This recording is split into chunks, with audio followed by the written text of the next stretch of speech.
Right. So welcome to CBR College. Once again, we are going to discuss Tally with GST for BCom final year vocational students. The last class we discussed what is Tally. In last class, what we discussed? What is Tally and what is GST? So GST is nothing but goods and services tax. We already discussed in previous class. మనం already previous క్లాస్లో discuss చేసుకున్నాం. GST యొక్క components కూడా మనం discuss చేసుకున్నాం. Once again as one small recap. What are the components of GST? Small recap. If it is intrastate,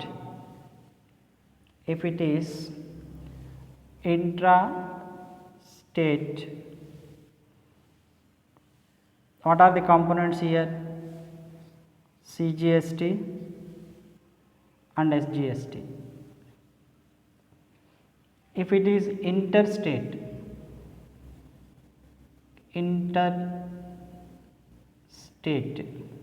what are the components here? IGST. Okay.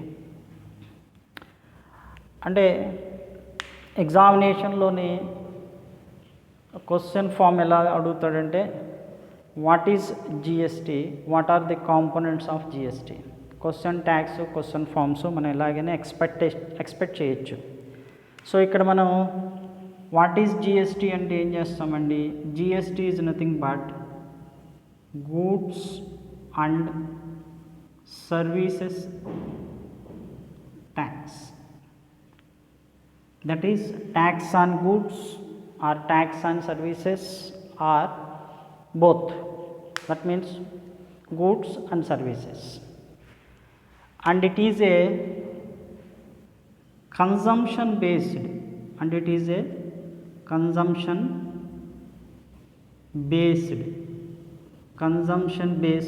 tax, and it is a tax on supply. It is in the form of VAT. So what is the abbreviation? What we write? GST is a goods and services tax. It is a consumption based tax, and the tax is on supply only, and it is nothing but another format of VAT. So this is brief abbreviation and brief definition for the goods and services tax. And next one, coming to the components కి వచ్చేటప్పటికి these are the components. అంటే GST ఎలా divide అవుతుందండి? GST is divided into intrastate అంటే intrastate అంటే ఏంటి? ఇక్కడ with in the state, with in the state అయితే it is divided into CGST and SGST. That is central goods service tax and state goods and services tax. Interstate, one state to another state, one state to another state, that is called IGST. Integrated goods and services tax. Suppose ఏదైనా ఒక product ఏపీలోనే, ఆంధ్రప్రదేశ్లోనే, ఏపీలోనే Kakinada to Rajahmundry, I supplied Kakinada to Rajahmundry. I supplied goods from Kakinada to Rajahmundry. So that is intrastate. So ikkada ela avundandi? Suppose say 18% of the tax దీని మీద applicable అయింది అనుకోండి. So ఇక్కడ 18%లో ఏముంటుందండి? CGST అనేది 9% ఉంటుంది, SGST అనేది 9% ఉంటుంది. This goes to central government and this goes to state government. If I supplied goods from ఎక్కడి నుంచండి, from Kakinada to Hyderabad. Here I pay IGST, integrated service tax. This 18% goes to central government. 18% goes to central government. These are the components of GST. అంటే question tag ఎలా అడుగుతాడని చెప్పానండి. What is GST, what are the components of GST, short answer కోసం. So ఇక్కడ మీరు format రాసేటప్పుడు ఏం చేయాలంటే, అంటే మనం దీన్నే ఫుల్ ఫామ్లో ఎట్లా రాసుకుంటాం అంటే, ఎగ్జామినేషన్ ప్రొసీజర్లో మీరు ఏం చేయాలండి, ఇలా అప్లై చేసిన తర్వాత ఒక చిన్న ట్యాబ్లర్ ఫామ్స్లో రాసుకుంటాం. That is full form. ఇక్కడ మనం ఏం చేస్తున్నాం, CGST,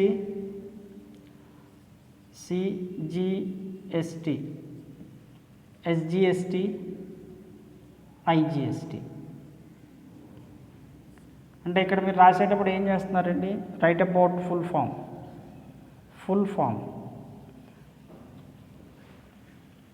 ఫామ్ అంటే ఏంటిది, central goods and services tax, and this is state goods and services tax. This is integrated goods and services tax. Integrated goods and services tax.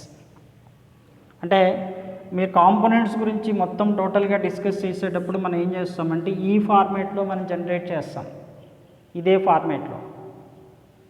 అంటే ఫస్ట్లో మీరు రాయాల్సింది ఏంటంటే ఫుల్ ఫామ్ ఏంటంటే, CGST అంటే central goods and services tax, SGST అంటే states goods and services tax, IGST అంటే integrated goods and service tax. Next scope. మన స్కోప్కి వెళ్దామండి.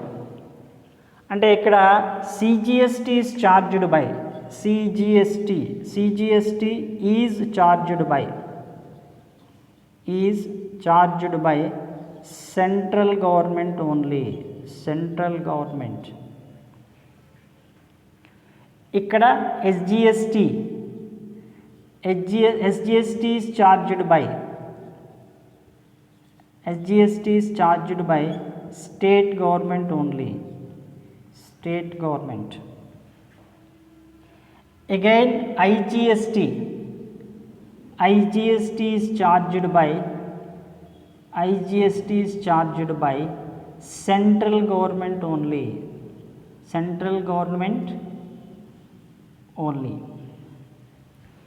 Scope అంటే ఇక్కడ ఏం చేస్తున్నారండి, what is the full form of CGST అంటే central goods and services tax. What is the full form of SGST అంటే states goods and services tax.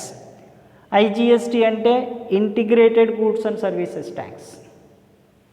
Again what is the scope అంటే ఎవరు దీని మీద అంటే స్కోప్, మనం ఈ CGST, SGST, IGST ఎవరు డిపెండెంట్ అయి ఉంటుందంటే స్కోప్. CGST అంటే central goods and services tax is charged by central government only. State government SGST and IGST again central government. Next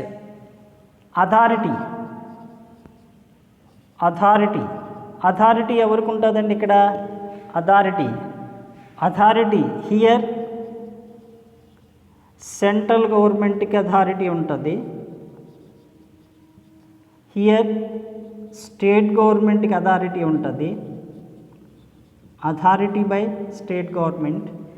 Here central government అథారిటీలో ఉంటుందండి. హూ ఈజ్ అంటే ఇక్కడ full form చెప్పుకునేటప్పటికి ఇలా scope authority అంటే ఎవరు ఆథరైజ్డ్గా ఎవరు collect చేస్తారంటే this CGST is authorised collection authorisation by central government and SGST collection authorisation by state government and IGST collection authorisation by central government authority.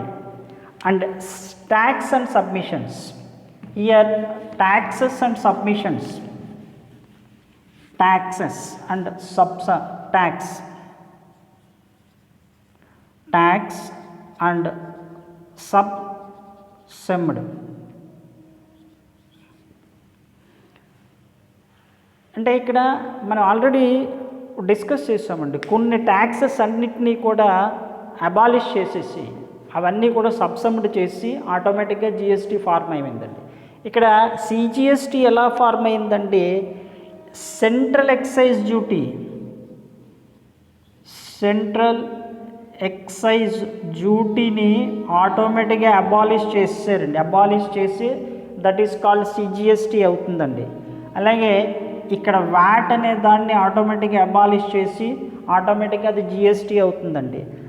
Okay, ఇక్కడ central sales ట్యాక్స్ని abolish చేస్తే ఆటోమేటిక్గా నాకు ఇక్కడ ఏమైందండి, ఐజిఎస్టీ అయిందండి. అంటే ఇక్కడ ట్యాక్స్ సబ్సమ్డ్ అంటే ఏ ట్యాక్స్లు తీసేస్తే మనకి సిఏజిఎస్టీ అయిందండి, సెంట్రల్ ఎక్సైజ్ డ్యూటీ.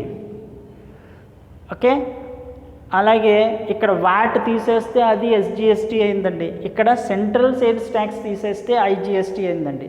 సో ఇవి కాంపోనెంట్స్ గురించి మీరు డిస్కస్ చేయాలి అని అనుకున్నప్పుడు ఇలా డిస్కస్ చేస్తారండి.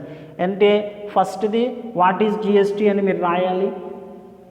అంటే వాట్ ఈజ్ జిఎస్టీ అంటే GST is nothing but goods and services tax. It's a consumption based tax and this tax is applicable this tax is applicable on supply only and it is another form of VAT. So what are the components? Components ante entante the components and give some diagram. So interstate aithe automatically it is divided into CGST and SGST and interstate aithe only IGST. Okay, and write about the what is the full form of the CGST, SGST and IGST. Next, what is the scope of CGST, SGST and IGST and what is who is authorized for CGST and SGST and IGST and what are the taxes that are subsumed to the government కి ఏం submit చేశారు, సిజిఎస్టీలో ఏం submit చేశారు, ఎస్జిఎస్టీలో ఏం submit చేశారు and ఐజిఎస్టీలో ఏం submit చేశారని మీరు చెప్పగలగాలండి. సో ఏం సబ్మిట్ చేశారని ఒక చిన్న డయాగ్రమెటికల్ రూపంలో మనం దాన్ని డివైడ్ చేసామనుకోండి. అంటే ట్యాక్సెస్ సబ్సమ్డ్ ఇన్ జిఎస్టీ ఏమి ఆటోమేటిక్గా చేస్తామండి, ఇన్ సిజిఎస్టీలో మనం ఏం సబ్సమ్డ్ చేసాం, ఒకటి సెంట్రల్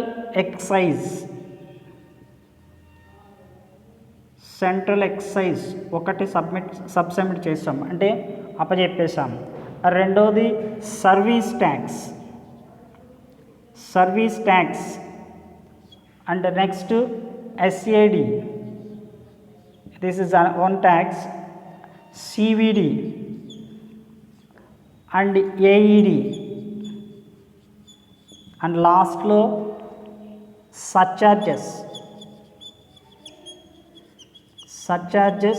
అండ్ సెస్. సో సిజిఎస్టీలో ఈ ట్యాక్సెస్ అన్నిటినీ తీసేసి మనం ఏం చేస్తామంటే సిజిఎస్టీ పెట్టామండి. అంటే ఈ ట్యాక్సెస్ అన్నీ అబాలిష్ అయిపోయినాయి, ఈ ట్యాక్సెస్ అన్నీ ఆటోమేటిక్గా గవర్నమెంట్కి అప్లికబుల్ చేస్తాం. These are merged in to the CGST and in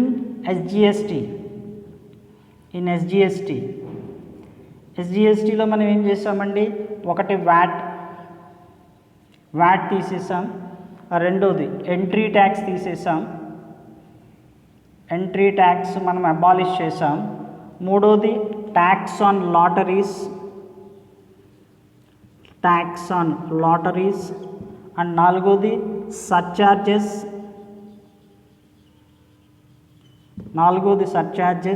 ఐదోది పర్చేజ్ ట్యాక్స్, ఆరోది ఎంటర్టైన్మెంట్ ట్యాక్స్, నాలుగోది లగ్జరీ ట్యాక్స్.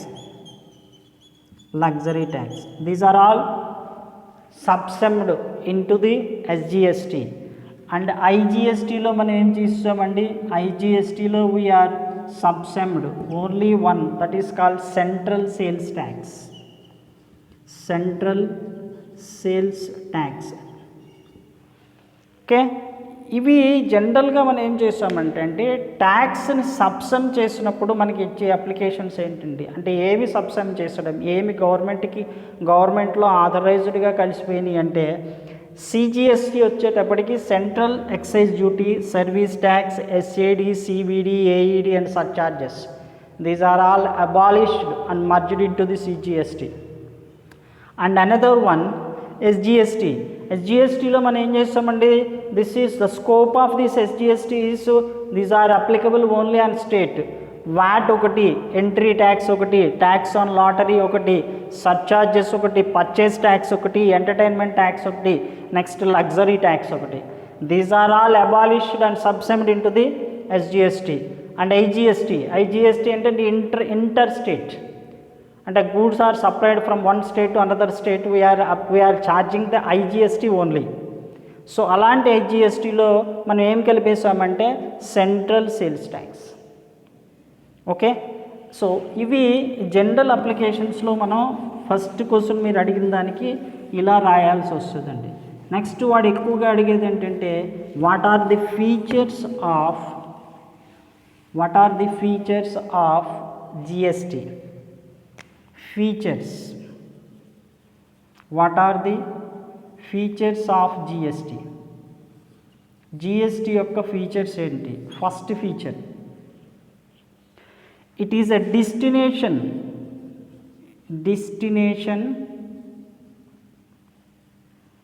based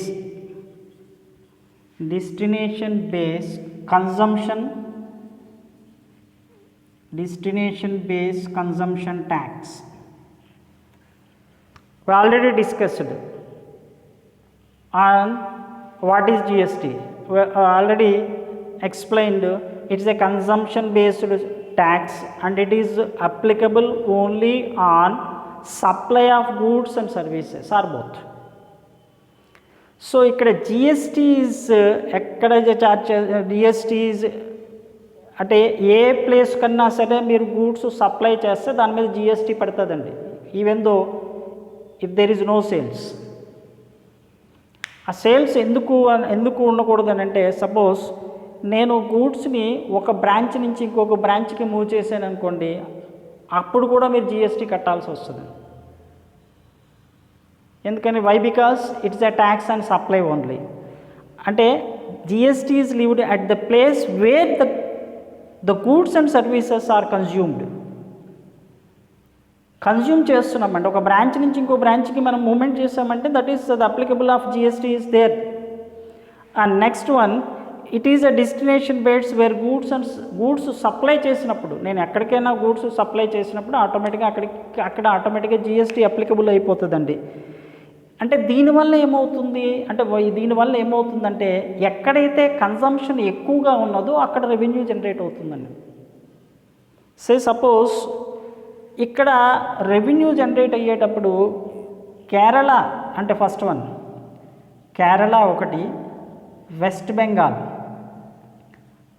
బెంగాల్ ఒకటి, ఈ రెండు కూడా ఆటోమేటిక్గా గూడ్స్ కన్జంప్షన్ ఎక్కువగా జరుగుతుంటాయండి. Goods consumption based states. అంటే వీళ్ళకి ఏమవుతుందండి, ఆటోమేటిక్గా గూడ్స్ కన్జంప్షన్ ఎక్కువ అవుతుంది, ఆటోమేటిక్గా సప్లై ఎక్కువ జరుగుతుంది, కాబట్టి వీళ్ళకి ఎక్కువ రెవెన్యూ జనరేట్ అవుతుందండి with the help of GST. అలాగే manufacturing some of the manufacturing states ఉన్నాయండి. అంటే మహారాష్ట్ర ఒకటి, మహారాష్ట్ర ఒకటి, గుజరాత్ ఒకటి. ఈ రెండు మ్యానుఫ్యాక్చరింగ్ అంటే మ్యానుఫ్యాక్చరింగ్ స్టేట్స్ అండి. Manufacturing states.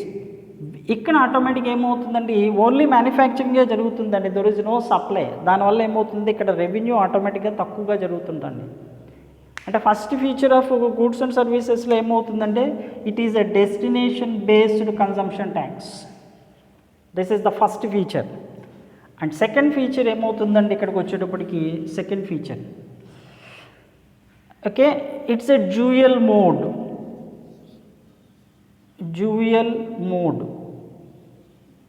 Of tax. Dual mode of tax we already discussed. ఇంట్రాస్టేట్కి ఇంటర్ స్టేట్కి తేడా అండి. Inter state with in the స్టేట్లో అయితే it is divided into CGST and SGST. And inter state అంటే ఐజిఎస్టీ. అంటే this is the dual mode of. General అప్లికేషన్స్లో మనం ఫస్ట్ 1999లో ప్రపోజల్ చేసినప్పుడు, అంటే మనం జనరల్గా ఈ జిఎస్టీని ప్రపోజల్స్ చేసినప్పుడు that mode is single mode. అంటే everything is controlled by central government. అంటే ట్యాక్సెస్ జనరల్గా సెంట్రల్ గవర్నమెంట్ కలెక్ట్ చేస్తుంది, సెంట్రల్ గవర్నమెంట్ ఆటోమేటిక్గా డిస్ట్రిబ్యూషన్ చేస్తుందండి. దీనికి ఆటోమేటిక్గా స్టేట్స్ అపోజ్ చేశారు. అప్పుడు ఏం చేశారంటే డ్యూయల్ ట్యాక్స్ మోడ్ తీసుకొచ్చారు. ఆ డ్యూయల్ ట్యాక్స్ మోడ్ వల్ల ఏమవుతుందంటే సిజిఎస్టీ కలెక్ట్ చేసుకున్నది సెంట్రల్ గవర్నమెంట్, ఎస్జిఎస్టీ కలెక్ట్ చేసుకున్నది స్టేట్ గవర్నమెంట్, ఐజిఎస్టీ ఆటోమేటిక్గా సెంట్రల్ గవర్నమెంట్. ఏవైనా అటు ఇటుగా మనకు కొన్ని లోపాలు ఏమైనా ఉంటే that is divided, later it is divided into state government. So dual mode. Next concept of supply.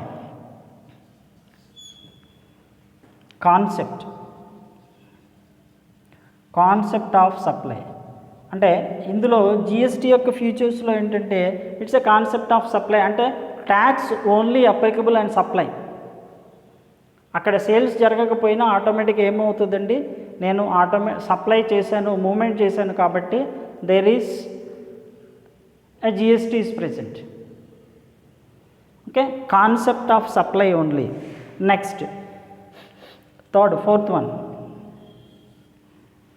Import of goods and services. Import of goods and services. Import of goods and services అంటే ఇక్కడ మనం import చేసినప్పుడు that is also considered as a supply. అక్కడ కూడా మనం జిఎస్టీనే applicable చేస్తామండి. Import of goods and సర్వీసెస్లో కూడా ఆటోమేటిక్గా చేస్తాం. కాంప్రహెన్సివ్. నెక్స్ట్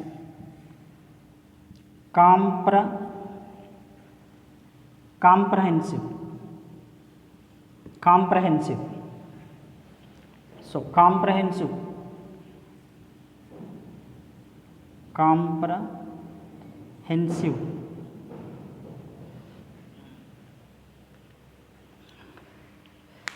కాంప్రహెన్సివ్ అంటే ఏంటంటే ఇక్కడ గూడ్స్ అండ్ సర్వీసెస్, ఇక్కడ జిఎస్టీ అంటే మనం ఆల్రెడీ ముందు నుంచి డిస్కస్ చేస్తుంది ఏంటంటే tax on goods, tax on services, tax on both goods and services. అంటే గూడ్స్ అండ్ సర్వీసెస్ ట్యాక్స్ జిఎస్టీలో అన్నీ కూడా వచ్చేస్తాయండి. అంటే ఏది అప్లికేషన్స్ లేకుండా అన్ని గూడ్స్ అండ్ సర్వీసెస్ ట్యాక్స్లోకి ఆటోమేటిక్గా అవుతాయి. ఏం కొన్నా, ఏం సప్లై చేసినా, ఏం కన్సంప్షన్ చేసినా ఆటోమేటిక్గా నేను జిఎస్టీ నేనున్నానని చెప్పి ఆటోమేటిక్గా వచ్చేస్తుంది. ఎక్సెప్ట్ ఏమి లేవండి మనకి ఇక్కడ, ఏమి మనకు ఉండవంటే ఫస్ట్ది ఆల్కహాల్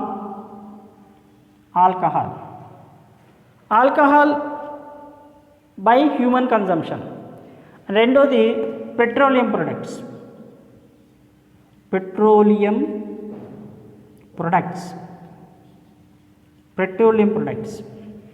అంటే ఈ రెండు తప్ప మిగతా అన్ని జిఎస్టీలోకి అప్లికబుల్ అవుతాయండి. అంటే జనరల్ అప్లికేషన్లో ఆల్కహాల్ బై హ్యూమన్ కన్జంప్షన్ ఉండట్లేదు, రెండోది పెట్రోల్ ఉండట్లేదు.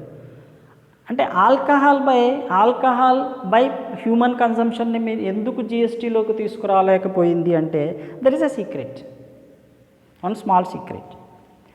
ఇప్పుడు ఆల్కహాల్ కన్జంప్షన్లోని ఆటోమేటిక్గా మనం ఏమవుతుందంటే అండి నేను జిఎస్టీలోకి తీసుకొచ్చామనుకోండి, అంటే జిఎస్టీలో మనకి స్లాబ్స్ ఎలా ఉంటాయంటే ఒకటి 0%, రెండోది 5%, మూడోది 12%, నాలుగోది 18%, ఐదోది 28%. These are the slabs of GST. So ఈ ఆల్కహాల్ కన్జంప్షన్ బై హ్యూమన్ తీసుకొచ్చినప్పుడు ఆటోమేటిక్గా ఇందులో ఏదో స్లాబ్స్లో వెయ్యాలండి. సో ఏ స్లాబ్లో వేసినా ఆటోమేటిక్గా ఆల్కహాల్ ఆటోమేటిక్గా చీపర్ అయిపోతుందండి. అంటే దెర్ ఈజ్ నో లిమిట్.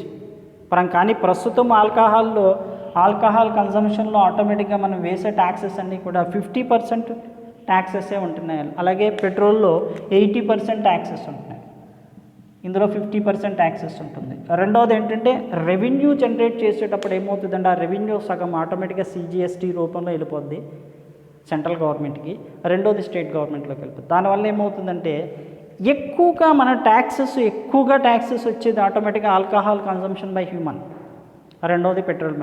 ఈ రెండింటిని ఆటోమేటిక్గా ఏం చేశారంటే అండి జిఎస్టీ నుంచి తీసేశారు. ఆబ్వియస్గా కారణం ఇదే.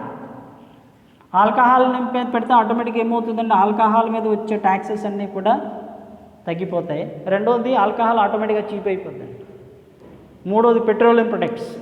ఈ స్లాబ్స్లో ఆటోమేటిక్గా వేస్తే ఏమవుతుందండి దాని మీద ట్యాక్సెస్ తక్కువగా వేయాల్సి వస్తుందండి. ఎందుకంటే చెప్పాను కదండి there is only 1 tax for all, ఇంకో ట్యాక్స్ వేయడానికి ఉండదండి. కానీ ఇప్పుడు ప్రస్తుతము మరి పెట్రోలియం ప్రొడక్ట్స్లో ఉన్న ట్యాక్సెస్ తీసుకుంటే సెంట్రల్ గవర్నమెంట్ ట్యాక్స్ ఒకటి ఉంటుంది, స్టేట్ గవర్నమెంట్ ట్యాక్స్ ఉంటుందండి. దీనివల్ల ఏమవుతుందండి ఆటోమేటిక్గా పెట్రోల్ పెరుగుతుందండి, రెవెన్యూ జనరేషన్ ఆటోమేటిక్గా తగ్గిపోతుంది. దానివల్ల కాంప్రహెన్సివ్ ట్యాక్స్లోంచి ఆటోమేటిక్గా ఈ రెండింటినీ ఎగ్జంప్షన్ చేసేసారండి. సో మూడోది ఆటోమేటిక్గా అండ్ దీనివల్లనే మనకి జనరల్ అప్లికేషన్స్లో తగ్గిపోయిందండి. మూడోది నేను నెక్స్ట్ 6th ఫ్యూచర్ మనం చెప్పినప్పుడు ఏమవుతుందంటే అండి సబ్సెమింగ్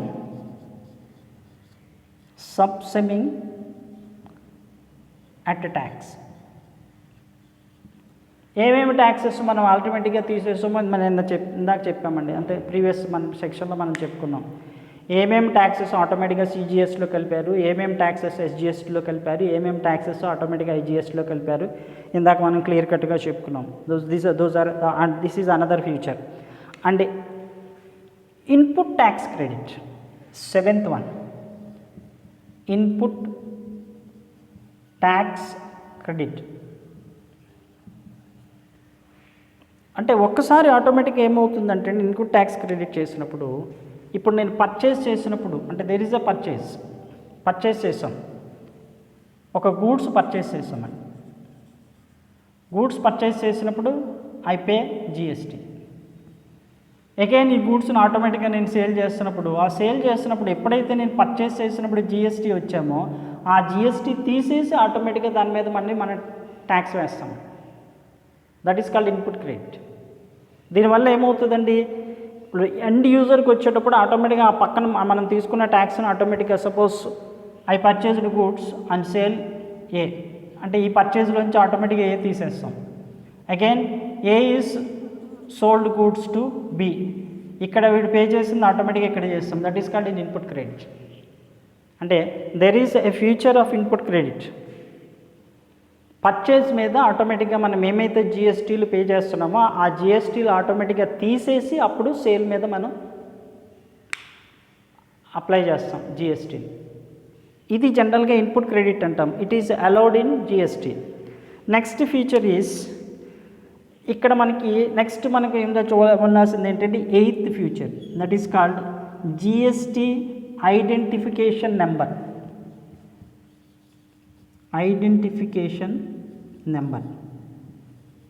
జిఎస్టీ ఐడెంటిఫికేషన్ నెంబర్ అంటే జిఎస్టీ ఐడెంటిఫికేషన్ నెంబర్ ఎలా ఇస్తారంటే with the help of a PAN card. We will discuss later. ఈ జిఎస్టీ ఐడెంటిఫికేషన్ నెంబర్తోనే మనము జిఎస్టీ పే చేస్తాం. ఇన్పుట్ క్రెడిట్ని మనం గవర్నమెంట్ దగ్గర నుంచి అడగడానికి అవకాశం ఉంటుంది. నేను ఎంత పర్చేస్ చేశానండి, ఆ పర్చేస్ వల్ల నేను ఎంత జిఎస్టీ పే చేశాను, దాన్ని ఎలిమినేట్ చేసి ఆటోమేటిక్గా నాకు ట్యాక్స్ వేయాలని చెప్తుంటాం. So that is the need of GST identification number. Next one export, 9th one export and supply of SEZ. Government ఏం చేస్తుందంటే అండి కొన్ని సెజెస్ పెడుతుంటుందండి. ఆ సెజ్ దేనికోసం పెడతారంటే ఫర్ ది ఏదైనా సపోజ్ ఒక ఎంప్లాయ్మెంట్ గ్రోత్ చేయడానికి కానీ నెక్స్ట్ లేదంటే ఒక డెవలప్మెంట్ అప్లికేషన్స్ చేయడానికి కానీ the government is created some SEZ. ఇలాంటి సెజెస్కి కానీ లేకపోతే ఎక్స్పోర్ట్ చేసేటప్పటికి కానీ జీరో రేటెడ్ సప్లై కింద ట్రీట్ చేస్తుందంట. అంటే దాని మీద జిఎస్టీ మనం కట్టాల్సిన నెసెసిటీ లేకుండా that is treated as a zero based supply. ఎప్పుడైతే మనకి జీరో బేస్డ్ సప్లై ఉంటుందో అక్కడ మనం జిఎస్టీ కట్టాల్సిన పని ఉండదండి. సో దాన్ని మనం జనరల్గా ఎక్స్పోర్ట్ అండ్ సప్లై అంటాం. నెక్స్ట్ టెన్త్ వన్లో harmonised system. Tenth one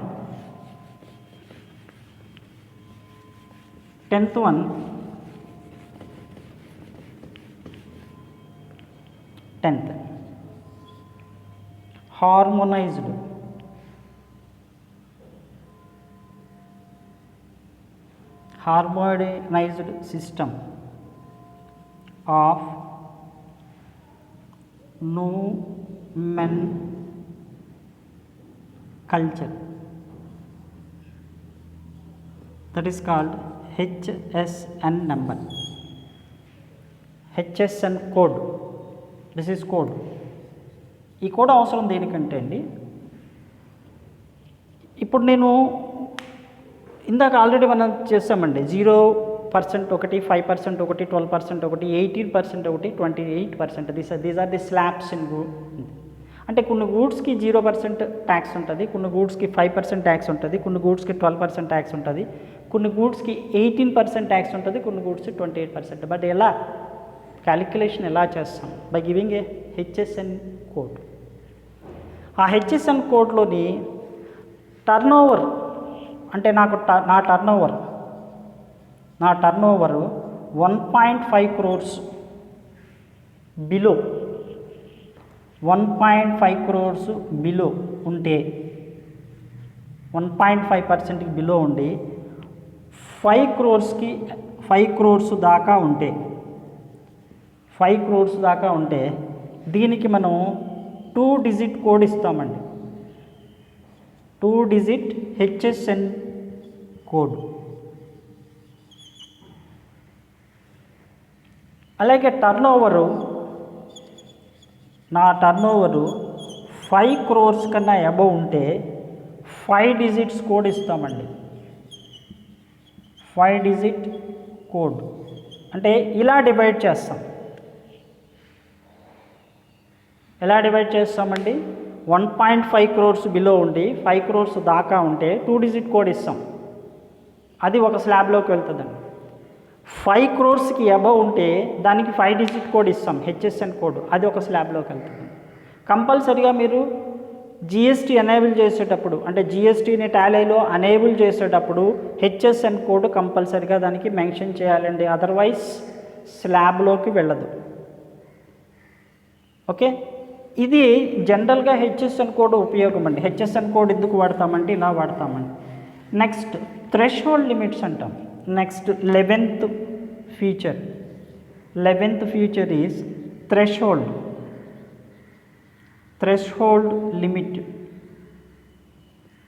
limit అంటాం. అంటే థ్రెషోల్డ్ లిమిట్ అంటే ఏంటంటే ఎవరు ఇంత టర్న్ ఓవర్ అంటే 20 lakhs టర్న్ ఓవర్ దాటిన తర్వాత expected aggregate turnover is 20 lakhs are expected from tax. 20 lakhs tax ఉంటే దాన్ని ఎగ్జంప్టెడ్ ట్యాక్స్ ఎగ్జంప్షన్ ఇస్తామండి. అంటే ఒక 20 lakhs టర్న్ ఓవర్ ఉంది, 20 lakhs turn over 20 lakhs turn over ఉంటే ఎగ్జంప్టెడ్. నార్థరన్ స్టేట్స్ కొన్ని ఉన్నాయండి, సిక్కిము అలాంటివి ఉన్నాయి, వాటికి 10 lakhs ఉన్నది. 10 lakhs టర్న్ ఓవర్ ఉంటే ఎగ్జంప్టెడ్. అంటే this is called threshold limited. ఎవరు ట్యాక్స్ కట్టాలి, ఎవరు ట్యాక్స్ కట్టకూడదు అని అంటే, నా turn over 20 lakhs turn over ఉంటుంది అనుకోండి, దట్ ఈస్ కాల్డ్ ఎగ్జంప్టెడ్. అలాగే నార్థన్ స్టేట్స్ ఉన్నాయండి, సిక్కిము ఇలాంటి స్టేట్స్ ఉంటే వాళ్ళు 10 lakhs టర్న్ ఓవర్ ఉంటే వాళ్ళు exempted. This is the another feature of GST. ఒక జిఎస్టీలో ఒక future turn over threshold limit అంటాం. ఇది కాకుండా నెక్స్ట్ 11th ఫీచర్ ఒకటి ఉందండి, that is called composite scheme. జనరల్గా మీరు ఎక్కడైనా ఒక షాప్కి వెళ్ళారనుకోండి, ఆ షాప్కి వెళ్ళినప్పుడు బయట బోర్డు పెడతాడు, our business is in composite scheme అని. నేను కాంపోజిట్ స్కీమ్లో ఉన్నానండి, సో జిఎస్టీ మీకు ఇక్కడ ఉండదు అని. సో కాంపోజిట్ స్కీమ్ అంటే అర్థం ఏంటంటే 75 lakhs టర్న్ ఓవర్ ఉంటే, 75 lakhs దాకా టర్న్ ఓవర్ అంటే బిలో టర్న్ ఓవర్ ఉంటే వీడు కాంపోజిట్ స్కీమ్ కింద వెళ్ళిపోతాడండి. అంటే అగైన్ వీడికి జిఎస్టీలో ఎగ్జంప్షన్ ఉంటుందండి, అంటే జిఎస్టీ కట్టాల్సిన పని ఉండదు వీడికి. అందుకని ఆ కంపెనీ ఆ షాప్స్ వాళ్ళు బయట బోర్డు పెడతారండి, మేము కాంపోజిట్ స్కీమ్లో ఉన్నాము, అందువలన మేము జిఎస్టీ కట్టవసరం లేదు, ఇక్కడ ఏ ప్రోడక్ట్ మీద జిఎస్టీ పడదండి. కాకపోతే వీళ్ళకి ఉన్న ఒక డిసడ్వాంటేజ్ ఏంటంటే వీళ్ళకి ఇన్పుట్ ట్యాక్స్ ఉండదండి. ఇన్పుట్ ట్యాక్స్కి వీళ్ళు ఎలిజిబుల్ కాదండి. అంటే ఎక్కడన్నా ఏదైనా వస్తువు పర్చేస్ చేసినప్పుడు ఆ పర్చేస్ చేసిన దాని మీద వీళ్ళు జిఎస్టీ కడతారు. 75 lakhs దాటిన టర్న్ ఓవర్ దగ్గరికి వెళ్ళి, అంటే ఇంకో షాపుకి వెళ్తారు, ఈ షాప్లోనే ఆటోమేటిక్గా 75 lakhs టర్న్ ఓవర్ దాటే ఉంటుంది. అక్కడికి వెళ్ళినప్పుడు పర్చేస్ చేస్తారు, పర్చేస్ చేసినప్పుడు ఆటోమేటిక్గా ఏమవుతుందండి, ఆబ్వియస్గా వాడు జిఎస్టీ కడతాడు. కానీ మరి ఏం చేస్తాడండి వీడు, ఇక్కడికి వచ్చిన తర్వాత మరి ఈ ప్రోడక్ట్ని అమ్ముకోవాలి కదా, సేల్ చేయాలి. ఎగ్జాంపుల్గా వీడు ఏం చేస్తాడంటే ఎగ్జామ్షన్లోకి వెళ్ళిపోయాడు, కాంపోజిట్ స్కీమ్ కింద రిజిస్టర్ అయిపోయాడు. సో రిజిస్టర్ అయిపోయినప్పుడు ఆటోమేటిక్గా ఆ ఇన్పుట్ ట్యాక్స్ అంటే పర్చేస్ మీద వాడు ఏదైతే ఇన్పుట్ జిఎస్టీ క్యాలిక్యులేట్ చేసి జిఎస్టీ కట్టాడో అది ఆటోమేటిక్గా రిటర్న్ బ్యాక్ రాదండి వీడికి. అక్కడ ఆటోమేటిక్గా వాడు రిటర్న్ బ్యాక్ రాదు కాబట్టి ఇన్పుట్ ట్యాక్స్కి వీడు ఎలిజిబుల్ కాదండి. కానీ సేల్ చేసినప్పుడు దేని మీద వీడు జిఎస్టీ కట్టాల్సిన నెసెసిటీ లేదండి, కాంపోజిట్ స్కీమ్ కింద ఆటోమేటిక్గా వీడు ఎలిజిబుల్ అవుతాడు. ఓకే అండి. సో ఇక్కడ కాంపోజిట్ స్కీమ్లో మ్యానుఫ్యాక్చర్ ఎవరికి ఆటోమేటిక్గా అంటే వీళ్ళకి సెపరేట్గా మళ్ళీ జిఎస్టీ ఉంటుందండి, అంటే సెపరేట్ జిఎస్టీలు కట్టాల్సి వస్తుందండి. ఆ సెపరేట్ జిఎస్టీలో మ్యానుఫ్యాక్చర్ అనుకోండి, మ్యానుఫ్యాక్చర్ అయితే 1% కట్టాలండి. అలాగే రెస్టారెంట్స్ ఉన్నాయనుకోండి, వీళ్ళు ఆటోమేటిక్గా ఎంత కట్టాలి, 5% కట్టాలి. అంటే సెపరేట్ జిఎస్టీలోకి వెళ్తారు. నేను కాంపోజిట్ స్కీమ్ కింద రిజిస్టర్ అయ్యాను అనుకోండి, ఆటోమేటిక్గా ఏమవుతుందండి, నాకు జిఎస్టీ రేట్స్ అప్లికబుల్ కావు. జిఎస్టీ రేట్స్ అప్లికబుల్, వీళ్ళు సెపరేట్ రేట్స్ ఉంటాయి. ఆ సెపరేట్ రేట్స్లో ఫర్ ఎగ్జాంపుల్ మ్యానుఫ్యాక్చరర్ 1% కడతాడండి సేల్ మీద, ఆటోమేటిక్గా రెస్టారెంట్స్ ఉన్నాయనుకోండి 5% కడతాడు. ఎందుకంటే వాళ్ళు ఆటోమేటిక్గా రిజిస్టర్ అయిపోయారు, రిజిస్టర్ అయ్యారు, కాంపోజిట్ స్కీమ్ కింద రిజిస్టర్ అయ్యారు కాబట్టి వాళ్ళు కాంపోజిట్ స్కీమ్స్ కింద ఉంటారండి. ఓకే, ఇవి నెక్స్ట్. ఇంకా ఇందులోనే మనకు ఫీచర్స్ తీసుకున్నప్పుడు ఆటోమేటిక్గా నెక్స్ట్ ఇంకో 13th ఫీచర్ ఒకటి ఉందండి, దట్ ఈస్ కాల్డ్ ఇంకో feature that is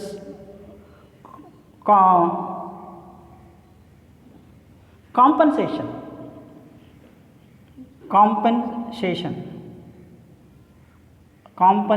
of state.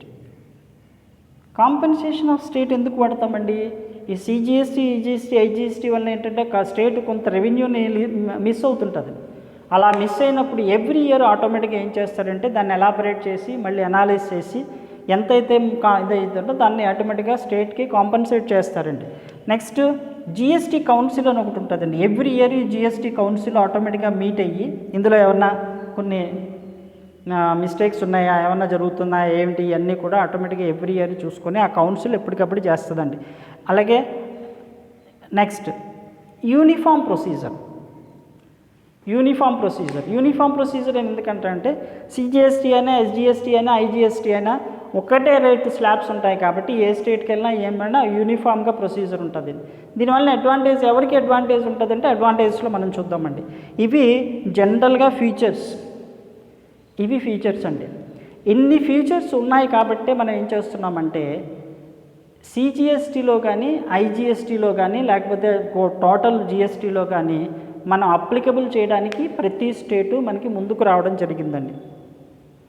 Okay, ఇంతకుముందు ఆటోమేటిక్గా మనం చెప్పినట్టు జిఎస్టీ స్టేట్లో కానీ లేకపోతే సెంట్రల్లో కానీ కొన్ని రకాలైన ట్యాక్సెస్ని మనము అబాలిష్ చేసేసి ఆటోమేటిక్గా జిఎస్టీలో కలిపేసామండి. సో అందులోని ఒకటి స్టేట్కి సంబంధించినంత వరకు వ్యాట్, స్టేట్కి సంబంధించినంత వరకు అందులోనే ఒకటి వ్యాట్ అండి. అంటే వ్యాట్ అంటే మనం ఏం చేస్తున్నామండి, వ్యాట్ అంటే జనరల్గా value added tax, value added tax. This is one tax. ఈ ట్యాక్స్ని ఆటోమేటిక్గా ఇప్పుడు దాకా ఏం చేస్తున్నారండి, జిఎస్టీ రాకముందు ఏం చేశారంటే ఈ వాల్యూ యాడెడ్ ట్యాక్స్ అన్ని కూడా ఎవ్రీ స్టేటు కలెక్ట్ చేసేదండి. ప్రతి స్టేటు కలెక్ట్ చేసుకొని ఆ స్టేట్లో దానికి వచ్చిన రెవెన్యూని అంతటినీ స్టేట్ డెవలప్మెంట్ కోసం వాడేది. ఈ వ్యాట్ని తీసుకెళ్ళి ఇప్పుడు ఏం చేశారండి, జిఎస్టీలో కలిపేశారు. సో వ్యాట్ అనేది ఆటోమేటిక్గా వ్యాట్ అనే జనరల్గా అప్లికేషన్స్లో చేసేటప్పుడు వ్యాట్కి ఈ వ్యాట్ అనేది తీసుకెళ్ళి స్టేట్స్ అన్నీ కూడా జిఎస్టీలో కలిపేసినాయండి. సో దీని మీద వచ్చే రెవెన్యూ అంతా ఆటోమేటిక్గా ఏమవుతుందండి, ఇప్పుడు సపోజ్ దీని మీద ఒక రెవెన్యూలో ఒక 10,000 రెవెన్యూ వచ్చిందనుకోండి, అందులో 5% ఆటోమేటిక్గా 5,000 సెంట్రల్ కలిపిపోతుంది, ఆటోమేటిక్గా 5,000 స్టేట్కి వస్తుంది. అంటే టోటల్ 10,000 రూపీస్ వ్యాట్ మీద వచ్చే రెవెన్యూని స్టేట్స్ అనుభవించలేకపోతున్నాయి.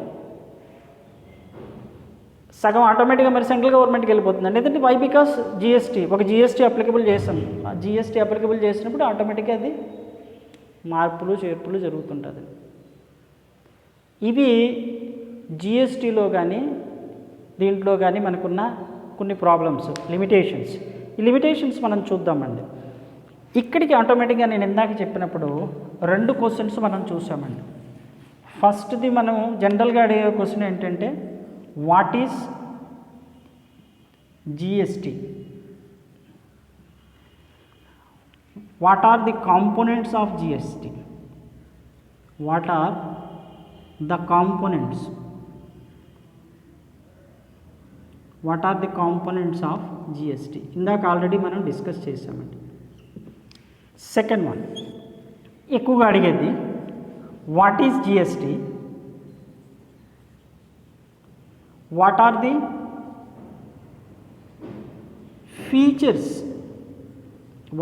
Features of GST. ఈ 2 క్వశ్చన్స్ ఆటోమేటిక్గా మనం ఇప్పుడు డిస్కస్ చేసామండి ఇందాక. సో వాట్ ఈజ్ జిఎస్టీ అనేది మనం డిస్కస్ చేసాం, what are the components of GST అని డిస్కస్ చేసాం. నేను ఇందాక చెప్పాను కదండి, జిఎస్టీలో 2 కాంపోనెంట్స్ ఉంటాయండి, ఇంట్రా స్టేట్ ఒకటి, ఇంటర్ స్టేట్ ఒకటి. Intra state is divided into CGST and IGST. Inter state is only one component that is called IGST. What is GST and what is CGST అంటే ఏంటి, full form of CGST, full form of IGST, అలాగే full form of SGST అని discuss చేసాం. What is the scope ఎక్కడి నుంచి ఎక్కడి వరకు ఉంది, ఎవరు చేస్తాం, and who is the authority of collecting the tax అనేది మనం డిస్కస్ చేసాం. అలాగే ఏ ట్యాక్సెస్ మనం సబ్మిట్ చేసాం అనేది కూడా ఇందాక నేను చెప్పాను. ఇవి ఈ క్వశ్చన్కి ఆన్సర్ అంతవరకే రాస్తామండి. Next what is GST and what are the features of GST అంటే దేర్ ఆర్ 15 ఫీచర్స్ నేను ఇందాక చెప్పానండి. అవన్నీ కూడా మనం ఇందులో రాస్తాం. These are the 2 questions. ఈ 2 క్వశ్చన్స్ ఎక్కువగా జనరల్గా అడుగుతుంటాడండి. ఓకే, నెక్స్ట్ క్లాస్లో మనం ఏం చేద్దామంటే, నెక్స్ట్ క్లాస్కి వచ్చేటప్పటికి మన నెక్స్ట్ క్లాస్లో what are advantages and disadvantages of GST, advantage ఏంటి, డిసడ్వాంటేజ్ ఏంటి, ఎవరికి అడ్వాంటేజ్ ఎవరికి disadvantage, what are the limitations of the GST అనేది మనం నెక్స్ట్ క్లాస్లో డిస్కస్ చేస్తామండి.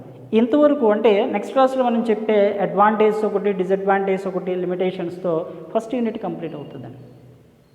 Okay, thank you very much.